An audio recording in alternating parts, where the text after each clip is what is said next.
የሚሰሩ እኮ ረጅም አመት ያስቆጠሩ አሉ አሁን ከመማር ጋር የሚሰሩ ብዙ አሉ ረጅም ጊዜ አይታችሁ ከሆነ ፔፓል እና ዜል የማይቀየረው ለምንድን ነው ፔፓል እና ዜል የማይለወጠው አካውንቱ የማይቀየረው ለምን ይመስላችኋል እስቲ ንገሩ ለምን ነው የማይቀየረው ብዙ ጊዜ በተመሳሳይ ፔፓል እና ብዙ ጊዜ በተመሳሳይ ዜል የሚረዳው ለምንድን ነው በሌላ ሰው እንዲሆን አይፈልግም እና ታዲያ አንተ ያልከኝ ያለው ባሏ በሹፍርና ኤምባሲ በሹፍርና በሚያመጣው ደሞዝ ነው የስንት ሺህ ዶላር ውስኪ ቤቷ ውስጥ ደርድራ የስንት ሺህ ዶላር የሚያወጣ ጫማና ቦርሳ ቤቷ ውስጥ ጉቺ ምናምን ብራንድ ያላቸው ደርድራ ቁጭ ብላ ያለችው በባሏ በሹፍርና ደሞዝ ነው ያልከኝ ነው እኔ አባ ባለጸጋው እሷ የምትጠጣው ውስኪ እኔ በቀደምለት ይኸውልህ በጣም አምሮኝ ባር ሄጄ በሳምፕል ልሞክረው እያልኩ ሳምፕል ተቀብዬ በሳምፕል ሰክሬ ነው የገባሁት ልገዛው አልችልም አፎርድ አላደረገው በጣም ውድ ነው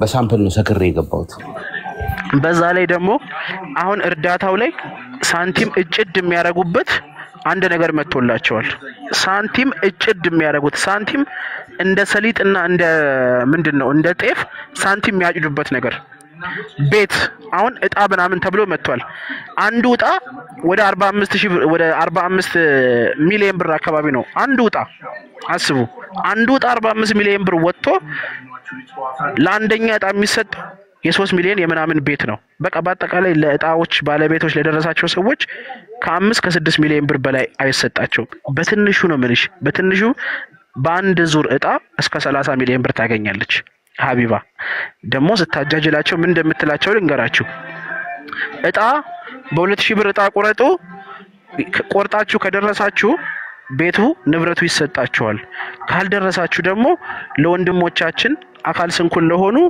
ዊልቸርና ክራንች ይገዛበታል አረባክሽ ደናነሽ ታዲያ ቤቱን የሚሰጡ ሰዎች ገንዘብ አይፈልጉም በነፃ ነው እንደሚሰጣችሁ ቤት ለቤት እኮ የሚከፈል ሳንቲም አለ አይደል እሷ ግን ስትሰክስ ምትቆርጡበት ቲኬት ምትቆርጡበት 2000 ብር ለአካል ስንኩላን እርዳታ ነው የምንረዳበት ብላ ሁላ ነው የምትሰክሰው ማለት ነው ስለዚህ አጣሩ እጣው ስንት ብር ነው ለስንት ሰው ነው የሚሸጠው እያንዳንዱን ነገር እያጣራችሁ ግቡ እንዴት ነገር ላይ ስትገቡ እነሱ የማይነቃነቅ ቡድን ያላቸው ኔቶ እንደሚባሉት የአውሮፓ አባል ሀገራት ጦር እሷም የሚዲያ ኔቶ ማለት ናት ኔቶ እኛ ደግሞ የብሪክስ አባል ሀገራት ነን እነ ቻይና እነ ሩሲያ እነ ሰሜን ኮሪያ እነ ኢራን ነን አናስፈሳትም አናስገሳትም ከዚህ በኋላ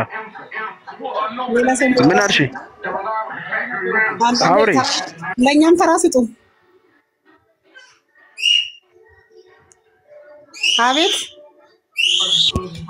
አውሪ በፊሽካ ነው የምታወሪው እኔ ሚላው ለሁላችን ስልክ አለ አይደለም እሷ የምትሰራ ስራ ለምን አሰሩም እናንተ የሷን ማዕድና የሷ እንጀራ ስለምን አላካይም ይሄ ክትፎን ለምን አላካይም ምትጣጣው ነው እንጀራ ምን ሲከይለሲ ክትፎ እኔ ምን ሲዚ መጀመሪያ እዛ ከገጠር ውስጥ እበት ከምትለቀልቅበት ማህበረሰብ ውጪ ታጠቢ ተጸዳጂ መተሽ እዚያ ተጸዳጂ ጥያቄ መጠየቅ የምትፈልጉት ጥያቄ በአግባቡ መጠየቅ ነው በትክክል መጠየቅ ነው ሰው ልጅ አይጠፋም ማለት የሆነ ጥቃቅን ስህተቶች ሊኖርባት ይችላል በርግጥ ስለዚህ ሀቢባ የምትባል ሴትዮ ልታምኗት አይገባም ሽቀላ ነው እየሸቀለች ያለችው እስቲ ቲክታክ ላይ ያላችሁ ሰዎች ጎበዝ ከሆናችሁ እርዳታ ይቅር ጊፍት ጌም ይቅርና እንደው ለአንድ ወር ቲክቶክ ላይ ቆይ ብሏችሁ ብትጠይቋት እሷ ካለ ጊፍትና ካለ ጌም ካለ እርዳታ አትቆይም ኢቭን ኢፍ ሲስማሙ ራሱ 1 ሚሊዮን ብር የሚዋጣለት ሰው ካለ ከዛ 1 ሚሊዮን ብር ላይ 200,000 300,000 ብር ፈርቅ ካልያዘች እርዳታ ላይ ማንም ዝር አርጎ አያመጣችሁም ዝም ብለ እርዳታ ለመረዳት ራሱ መስፈርት አለው እሺ ማለት አለባችሁ እስኬል አለው 2 ሚሊዮን ብር የሚያስወጣ ገንዘብ እርዳታ ከሆነ 400,000 ብር ትቀበላለች በተለያየ አቅጣጫ ሳንቲም ታገኛለች እና የትኛዋ ቲክታከር ናት በዚህ ሰዓት ያን የመሰለ መኪና የምትነዳ ከቤቷ ባክግራውንድ ላይ የስንት ሺህ ዶላር ውስኪ ቁጭ አድርጋ የምትስቅ ማን ናት ሲጀመር አዝና ነው ትላላችሁ ለኛ እናታችን ናት ለኛ እንትናችን ናት ትላላችሁ እስቲ ከኪሷ ብር ታውጣ ሀቢባ ከኪሷ ገንዘብ ታውጣ እስቲ አውጥታ ትርዳ እስቲ ስትሰጥ እስቲ እኔ አልሰጥም እኔ ድልድይ ነኝ ትላለች። የትኛው ድልድይ ነሽ? የጋራ ሙለታ ነሽ? የባህር ዳር ነሽ? የመቀሌ ነሽ? የትኛው ሀገር ድልድይ ነሽ? ድልድይም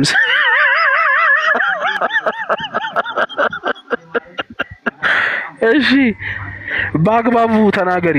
አሁን የገባሽው እህታችን ለምንድን ነው ቶሎ ያወጣ? በአግባብ አይደለም እያወራሻለሽ። አንቺ እንደ ገጠር ነው እያወራሻለሽ። እኛ ያለነው ከተማ ነው። እንደ ከተማ አውሪ። አረ ከተማ ማሆን ስራ እያልኩ ነው። ብዙ ሰው እያገዘች ነው። እሷም የሚሰራው ሰው ይበላል ይጠጣል፣ ሳይበላ ይሰራል። እስቲ ምን አገዘች? እስቲ ንገሪኝ።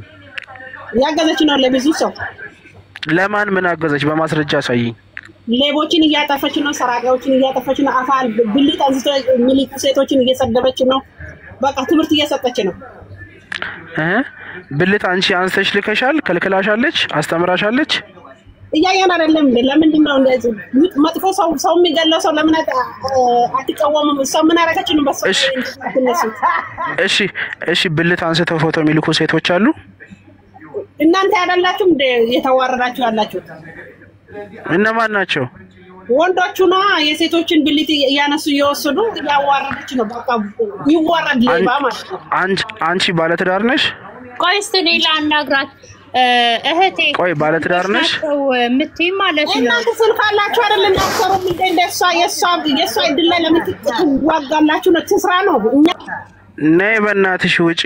እንጥልሽ ይውጣ፣ ማህፀንሽ ተገንጥሎ ይውጣ።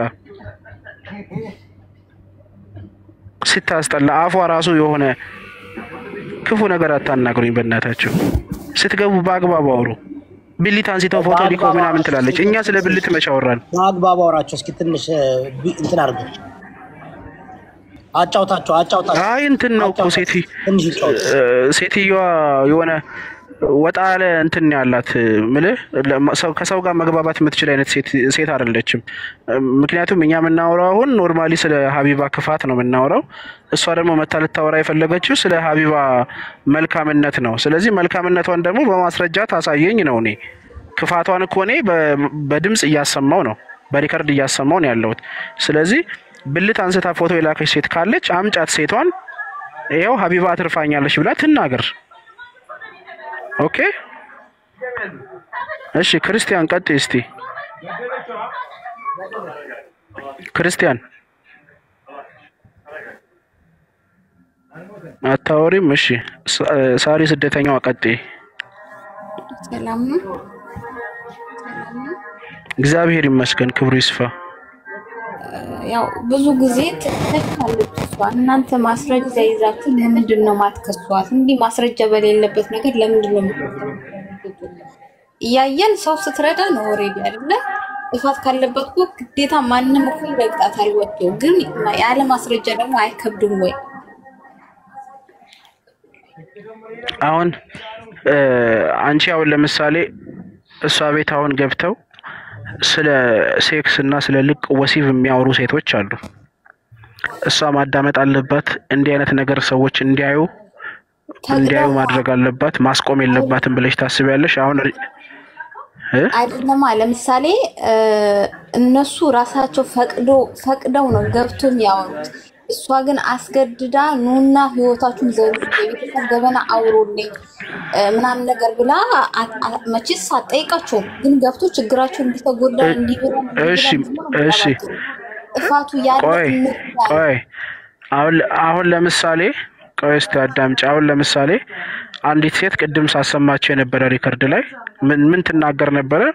ባሌ ነው እንደዚህ እላዩ ላይ ወጥቼ ሴክስ አድርገን ከዛ በኋላ እሱ ቀድሞኝ ተነሳ። ከዛ ለምን ትነሳለህ? እላዩ ላይ ልወጣበት ስል ምን ልታረጊ ነው? ልወጣብ ነው አልኩት። ሴት ልጅ ትወጣለች እንዴ ምናምን ብሎኝ እንትን አለኝ ስትል ሀቢባ ምን አለቻት? እንዴ ልጅሽ ግን አይም ላይቭሽን ምናምን ሲላት አይደለም ልጄ ይቅርና አባቴም ይይ ብላ መለሰች። ስለዚህ ይሄንን ነገር ከመጀመሪያ ከጅምሩ ሀቢባ ማስቆም አትችልም ነበር? ትችል ነበር። እንደዚህ አይነት እኮ ጥፋት ግን መጀመሪያ ስተቱ ያለ ልጅቷ ጋር ናት። ያቺ ሰሚናት እኮ ኦሬዲ ያ እሱ ላይ ጥፋት ኖ እሷ ራሱ ጥፋተኛ ናት። ምክንያቱም እቤትሽ ላይ እኮ ማለት ነው አሁን ይሄ ቤት የዮዳም ነው አይደል? እቤቱ ላይ መወራት ያለበትና መወራት የሌለበት ነገር አለ። ገባሽ? እዚህ ጋር ያልሆነ ነገር አሁን እኔ ባወራ ብሎክ አድርጎ ነው የሚያስወጣኝ። የሚፈልገው ነገር ከሆነ ደግሞ ከፍቶ ቁጭ ብሎ ያዳምጠኛል። ያ ማለት አንድ ሰው ሁለት ሰው ሳይሆን ብዙ ሴቶች ኢትዮጵያኖች እሷ ሀቢባ ስለ ባሏ አታወራም፣ ባሎቻቸውን የሚያሙ እናቶቻቸውን የሚያሙ ወንድሞቻቸውን የሚያሙ ብዙ ኢትዮጵያኖች ሂደው እዛ ቤት ንስሐ የሚገቡ ብዙዎች አሉ። ያን እንዲያደርጉ ደግሞ ፈቀደችላቸው እሷ ናት። እሷ ፈልጋ የፍቅር ክሊኒክ ብላ እኮ ነው የመጣች አይደል እንዴ? ኦኬ መጀመሪያ ስለቀቁ እናቃታለን ሁላችንም፣ ግን ጥፋቱ ያለ ሴቶች ጋር ነው። እኛ ጋር ብላ እንደመጣችው ወይ ምን ነው የምታውቂ? የፍቅር ክሊኒክ ካለ ዶክተር ነኝ አይደል እንዴ የምትለው ነው ትላለች እሱ። ግን እኛ ፍቅርን ክሊኒክ ማለት ምንድነው ታዲያ? ሌላ ምንድነው ታዲያ? ስለ ፍቅር የሚወራ ስለ ወንድና ስለ ሴት ግንኙነት ካልሆነ በስተቀር ስለ እናቴን ወዳታለሁ ብለሽ እኮ ታወሪ እዛ ቤት። የፍቅር ክሊኒክ ስለሆነ ብቻ ብልግና ይወራል ብለሽ ነው የምታምኚው? እንደ ብልግና ብቻ ነው እዛ ቤት ውስጥ የሚወራ? አሁን እኔ እርግጠኛ ነሽ? እስኪ አንድ ብልግና አሰሚኝ። እስኪ አንድ ብልግና አለ ነይ ሚውት አድርጊ ላሰማሽ። ሚውት አድርጊ ላሰማሽ። ሚውት አድርጊና ስሚ። ከስንት ጊዜ በኋላ ተገናኘንና ተቀጣጥረን ሩም ያዝን። ከዛ በኋላ ጀመርንና ያው እንግዲህ ይሰማል አይደል ቤቲ?